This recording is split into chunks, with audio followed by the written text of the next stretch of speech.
మహారాష్ట్ర స్టేట్లోని పూణే డిస్టిక్లో యావత్ సమీపంలో మండే మార్నింగ్ 8 AM ఒక ట్రైన్లో ఫైర్ యాక్సిడెంట్ జరిగింది.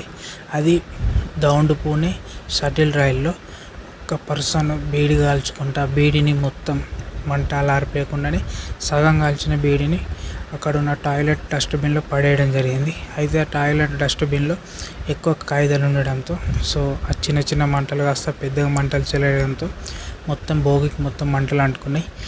దీనివల్ల ఆ భోగి మొత్తం కాలిపోవడం జరిగింది. అది తెలిసిన వెంటనే అక్కడున్న భోగిలో ఉన్న ప్యాసింజర్స్ అంతా బయటికి రావడం జరిగింది. మొత్తానికి ప్రాణ నష్టం అయితే ఏం జరగలేదు. ఎందుకంటే ఆ భోగిలో తక్కువ మంది ప్యాసింజర్స్ ఉండడంతో అందరూ బయటకు రావడం జరిగింది.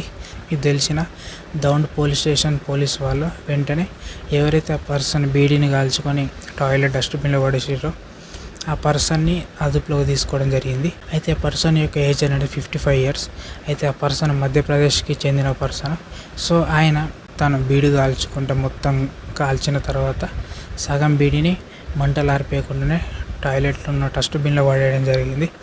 అయితే ఆ డస్ట్బిన్లో పేపర్స్ ఎక్కువగా ఉండడం వల్ల మంటలు చెలరేగడం జరిగిందని ఆయన చెప్పడం జరిగింది. దీని తర్వాత పోలీసు వాళ్ళు అతను అదుపులో తీసుకోవడం జరిగింది. అయితే ఈ దౌండ్ రైల్వే స్టేషన్లో మొత్తం రైల్లో భోగి మొత్తం కాలిపోవడం జరిగింది. ఓకే, ఏం ప్రాణ నష్టం అయితే ఏం జరగలేదు, కానీ భోగి మొత్తం కాలిపోవడం జరిగింది. ఇది తెలిసిన వెంటనే అక్కడున్న పోలీసు వాళ్ళు ఆఫీసర్స్ అందరూ వెంటనే ఆ భోగి యొక్క మంటలు ఆర్పడం జరిగింది. ప్రజెంట్ అయితే ఎవరికి ప్రాణ నష్టం అయితే ఏం జరగలేదు. అదేవిధంగా సేమ్ అదే రోజు కూడా ఇంకొక ఇన్సిడెంట్ జరిగింది. సేమ్ పూణే డిస్టిక్లో ఒక ఇన్సిడెంట్ జరిగింది. ఏంటంటే మధ్యాహ్నం 3:15 ఆ టైంలో ఇంద్రయాని అనే బ్రిడ్జ్ అనేది కూలిపోవడం జరిగింది. ఈ ఇంద్రయాని బ్రిడ్జ్ అనేది దాదాపు 30 సంవత్సరాల కింద కట్టడం జరిగింది. అయితే ఇది ఐరన్ బ్రిడ్జ్. మొత్తం ఐరన్ తోటి కట్టడం జరిగింది. ఎక్కువ శాతం వరదలు ఎక్కువ రావడంతో ఎక్కువ శాతం వరద అనేది బాగా పారడం జరుగుతుంది. అండ్ అదేవిధంగా అక్కడికి చాలా యాత్రికులు అదేవిధంగా చాలామంది ప్రజలు రావడం జరుగుతుంది. ఎందుకంటే అక్కడ వ్యూ అనేది చాలా అందంగా ఉంటుంది కాబట్టి, ఎక్కువ శాతం జలపాతాలు ఉన్న ప్లేస్, అదేవిధంగా అధిక లోయలు ఉన్న ప్లేస్ కాబట్టి చాలామంది ప్రజలు అక్కడికి రావడం జరుగుతుంది. అందరు చూడడం జరుగుతుంది, ఎంజాయ్ చేసి వెళ్ళిపోవడం జరుగుతుంది. అయితే ఇప్పుడు వర్షాకాలం కాబట్టి ఎక్కువ శాతం వరదలు రావడంతో అక్కడికి అందరు ప్రజలు రావడంతో ఆ బ్రిడ్జ్కి ఎక్కడం జరిగింది. అది జస్ట్ ఏంటంటే తక్కువ మంది ప్రజలు నడిచే బ్రిడ్జ్. అంతకుముందే ఆల్రెడీ గవర్నమెంట్ చెప్పడం జరిగింది ఏంటంటే ఆ బ్రిడ్జ్ అనేది సరిగ్గా లేదు, ఎందుకంటే మొత్తం ఐరన్తో కట్టడం జరిగింది. అదేవిధంగా దాదాపు దాన్ని 30 సంవత్సరాల కింద కట్టడం జరిగింది కాబట్టి ఎవరు వెహికల్స్ నడపకూడదు, అదేవిధంగా వాహనాలు నడపద్దు, ఓన్లీ ప్రజలు మాత్రమే నడవాలి, ప్రజలు మాత్రమే అందులో తక్కువ మంది ప్రజలు మాత్రమే ఉండాలని చెప్పడం జరిగింది. అయినా కూడా ఎవరు పట్టించుకోకపోవడంతో టోటల్గా 150 మంది ఆ బ్రిడ్జ్ పైకి ఎక్కడం జరిగింది. వెంటనే ఆ బ్రిడ్జ్ అనేది కూలిపోవడం జరిగింది, ఎందుకంటే తుప్పు పట్టిపోయింది కాబట్టి. ఇది తెలిసిన అక్కడున్న డిస్ట్రిక్ట్ కలెక్టర్ జితేంద్ర దూది గారు వెంటనే అలర్ట్ అయ్యి NDRF సిబ్బందికి ఇన్ఫార్మ్ చేయడం జరిగింది.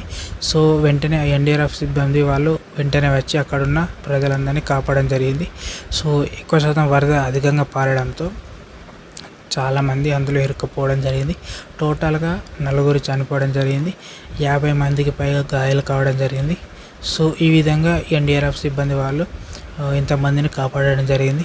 అయితే ఈ 150 మంది పైగా ఆ బ్రిడ్జ్ మీద నిల్చోవడంతో అది తుప్పు పట్టి ఉండడంతో ఎక్కువ వరద వేగంగా పారడంతో ప్రవహించడంతో దానివల్ల ఇది కూలిపోవడం జరిగిందని చెప్పడం జరిగింది. అందువల్ల ఇది తుప్పు పట్టిపోయింది కాబట్టి 30 సంవత్సరాలు అయింది ఈ బ్రిడ్జ్ కట్టి, అందుకే తుప్పు పట్టిపోయింది కాబట్టి ఎక్కువ శాతం వరద అనేది వేగవంతంగా ప్రవహిస్తుంది కాబట్టి కూలిపోయిందని డిస్ట్రిక్ట్ కలెక్టర్ అయిన జితేంద్ర దూది గారు చెప్పడం జరిగింది. అయితే ఈ ఇంద్రయాని బ్రిడ్జ్ అనేది ఇది ఎక్కడ ఉంటుందంటే మహారాష్ట్ర స్టేట్లో పూణే డిస్టిక్లోని కుండమల అనే ప్రాంతంలో ఇంద్రయాని బ్రిడ్జ్ అనేది అక్కడ ఉండడం జరుగుతుంది. ఇది ఫేమస్ బ్రిడ్జ్ అండ్ ఎక్కువ శాతం లోయలు కలిగిన, అదేవిధంగా ఎక్కువ మంది అక్కడికి అందరు వచ్చి సందర్శించే ప్లేస్ కాబట్టి ఇది చాలా ఫేమస్ కలిగిన ప్లేస్ ఇది. ఎక్కువ శాతం చాలామంది యాత్రికులు అదేవిధంగా ట్రావెలర్స్ అందరు అక్కడికి రావడం జరుగుతుంది. అయితే ఆల్రెడీ ఈ డిస్టిక్ కలెక్టర్ అయిన జితేంద్ర దూది గారు ఆల్రెడీ చెప్పడం జరిగింది ఏంటంటే, మేము ఆల్రెడీ ఇంకొక బ్రిడ్జ్ కట్టాలని నిర్ణయించుకోవడం జరిగింది మా గవర్నమెంట్. సో అదేవిధంగా మేము ఆల్రెడీ పనులు మొదలుపెట్టాం, కానీ వర్షాల కారణంగా పని కొద్దిగా ఆలస్యం కావడం జరిగింది. సో అంతకంటే ముందే మేము ఈ పాత తుప్పు పట్టిపోయిన బ్రిడ్జ్ గురించి ఆల్రెడీ అందరికీ ఇన్ఫామ్ చేయడం జరిగింది. సో అయినా కూడా ప్రజలు ఎక్కువ మంది రావడంతో ఈ విధంగా జరిగిందని ఈయన చెప్పడం జరిగింది. అయితే ఈ జరిగిన తర్వాత ఇంద్రాయణి బ్రిడ్జ్ కొలాప్స్ అయిన తర్వాత టోటల్ 4 చనిపోవడం జరిగింది. 50 మందికి పైగా గాయాలైనాయి కదా. సో వాళ్ళందరికీ ఈ గవర్నమెంటే మొత్తం మహారాష్ట్ర గవర్నమెంట్ మొత్తం బాధ్యతలు తీసుకోవడం జరుగుతుందని డిస్టిక్ కలెక్టర్ గారు చెప్పడం జరిగింది. అయితే చనిపోయిన వాళ్ళందరికీ ప్రతి మనిషికి 5 లక్షలుగా ఇవ్వడం జరుగుతుంది. అదేవిధంగా వాళ్ళ యొక్క హెల్త్ మొత్తం హాస్పిటల్ ఖర్చు మొత్తం మేమే భరిస్తామని డిస్టిక్ కలెక్టర్ గారు చెప్పడం జరిగింది. అదేవిధంగా 50 మందికి పైగా సివియర్గా ఇంజరీ కావడం జరిగింది కాబట్టి సో వాళ్ళ యొక్క హాస్పిటల్ ఖర్చు కూడా మొత్తం మేమే భరిస్తామని ఈ డిస్టిక్ కలెక్టర్ గారు చెప్పడం జరిగింది. అయితే ఈ జరిగింది ఇప్పుడు మహారాష్ట్రలో 2 ఇన్సిడెంట్ జరిగినాయి ఒకటే రోజు. ఒకటి ట్రైన్ యాక్సిడెంట్, అదే ట్రైన్ ఫైర్ యాక్సిడెంట్, ఇంకొకటి బ్రిడ్జ్ కొలాప్స్ కావడం. సో ఇది ఒకటే రోజు 2 సంఘటనలు జరిగినాయి మహారాష్ట్ర స్టేట్లోని పూణే డిస్టిక్లో. అయితే మహారాష్ట్రలో ట్రైన్ యాక్సిడెంట్లు అధికంగా జరుగుతాయి. సో ఇలా ఒకటే రోజు 2 ఇన్సిడెంట్ జరిగినాయి. ఒకటి చిన్న బీడీ వల్ల మంటలు చెలరేగి మొత్తం భోగి మొత్తం కాలిపోయింది. రెండవది ఈ బ్రిడ్జ్ అనేది తుప్పు పట్టిపోయి అది 30 years బ్యాక్ కట్టడం జరిగింది కాబట్టి అది తుప్పు పట్టిపోయి ఎక్కువ వరదలు రావడంతో వర్షం ఎక్కువ పడడంతో అది కూలిపోవడం జరిగింది.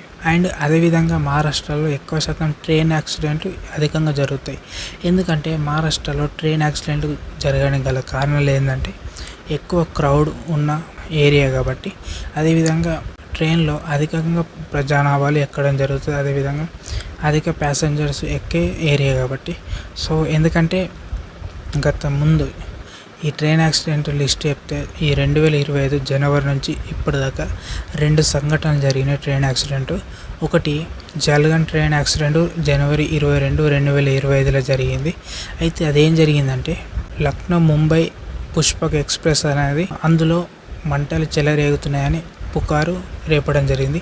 సో ఆ పుకారు వలన అందులో ఉన్న ప్రజలు వెంటనే బయటకు రావడంతో వెంటనే మంటలు చెలరేగుతున్నాయి, భోగికి అనుకున్న ట్రైన్కి మంటలు చెలరేగుతున్నాయని హడావిడిగా అందులో ఉన్న ప్రజలందరూ బయటకు రావడంతో అక్కడ నుంచి ఆపోజిట్ నుంచి వస్తున్న కర్ణాటక ఎక్స్ప్రెస్ అనేది అక్కడున్న ప్రజలని గుద్దడంతో టోటల్గా 13 మంది చనిపోవడం జరిగింది. ఇది జస్ట్ ఫైర్ యాక్సిడెంట్ అవుతుందని పుకారు వల్ల 13 మంది చనిపోవడం జరిగింది. ఇది జనవరి 22న జరిగింది ఇన్సిడెంట్. సో దాంతోపాటు మొన్న జూన్ 9న ముంబై ట్రైన్ యాక్సిడెంట్ జరిగింది. అది ఎందుకు జరిగిందంటే ఓవర్ క్రౌడ్, ఎక్కువ మంది ఫుట్ బోర్డ్ మీద ప్రయాణించడం వల్ల ఈ వేగంగా ప్రయాణిస్తున్న ట్రైన్ అనేది వెళ్తుండగా ఫుట్ బోర్డ్ మీద ఉన్న ప్రజలు కింద పడి చనిపోవడం జరిగింది. అదొక ఇన్సిడెంట్ జరిగింది. సో ఈ విధంగా 2 ఇన్సిడెంట్లు మహారాష్ట్రలోని పూణేలో ఈ విధంగా జరగడం జరిగింది ఇన్సిడెంట్ అనేది. అయితే ఈ మహారాష్ట్ర స్టేట్లో 2 ఇన్సిడెంట్ జరగడం జరిగింది ఈ విధంగా. అయితే ఈ ముంబై ట్రైన్ యాక్సిడెంట్లో టోటల్గా 4 చనిపోవడం జరిగింది, 9 మందికి పైగా గాయాలు కావడం జరిగింది. సో ఈ విధంగా 2 యాక్సిడెంట్లు జరిగింది మహారాష్ట్ర స్టేట్లో. అది కూడా ట్రైన్ యాక్సిడెంట్. ఒకటి పుకారు రేపడం వలన మంటలు చెలరేగడం జరిగిందని అందులో ఉన్న ప్రజలందరూ బయటకు రావడంతో రైల్వే ట్రాక్స్ మీద ఉన్న ప్రజలని ఇంకొక ట్రైన్ వచ్చి గుద్దడం జరిగింది. దానివల్ల 13 మంది చనిపోవడం జరిగింది. సో ఇంకొకటి ఏంటంటే ప్రయాణిస్తున్న ట్రైన్లో అంటే ఓవర్ క్రౌడ్, ఎక్కువ ప్రజలు ఆ ట్రైన్లో ఎక్కడం, ఫుట్ బోర్డ్ మీద నిల్చోవడమే తప్పు. అదేవిధంగా ఆ ట్రైన్ ఓవర్ క్రౌడ్ ఉండడం, దానివల్ల ఫుట్ బోర్డ్ మీద నిల్చోవడం వల్ల వాళ్ళు ట్రైన్ పట్టాల మీద పడి చనిపోవడం జరిగింది. సో ఈ విధంగా ఈ 2 ఇన్సిడెంట్లు మహారాష్ట్ర స్టేట్లో జరగడం జరిగింది. సో దాంతోపాటు జూన్ 16 మండే 2 ఇన్సిడెంట్ జరిగినాయి. అదే ఒకటి ఫైర్ యాక్సిడెంట్. సో దాంట్లో ఎవరికి నష్టం ఏం జరగలేదు. రెండోది ఏంటంటే బ్రిడ్జ్ కొలాప్స్ కావడం, దాంట్లో 4 చనిపోవడం జరిగింది, 50 మందికి పైగా ఇంజరీస్ కావడం జరిగింది. సో ఈ విధంగా 2 ఇన్సిడెంట్లు ఒకటే రోజు మహారాష్ట్ర స్టేట్లో జరగడం జరిగింది. సో ఇది గవర్నమెంటే చూసుకోవాలా, ఎందుకంటే ఇలాంటి చిన్న చిన్న ఇన్సిడెంట్ వల్ల సో చాలామంది ప్రాణాలు నష్టపోవడం జరుగుతుంది. సో వెంటనే గవర్నమెంట్ డెసిషన్ తీసుకొని ఫుట్ బోర్డు మీద నిల్చోకుండా ఆటోమేటిక్ డోర్స్ తీసుకొస్తే ప్రజలు ట్రైన్లో ఎక్కడం ఉండదు. సో అదేవిధంగా ఎక్కువ ట్రైన్స్ తీసుకొస్తే కూడా అక్కడున్న ప్రాబ్లం అనేది సాల్వ్ కావడం జరుగుతుంది.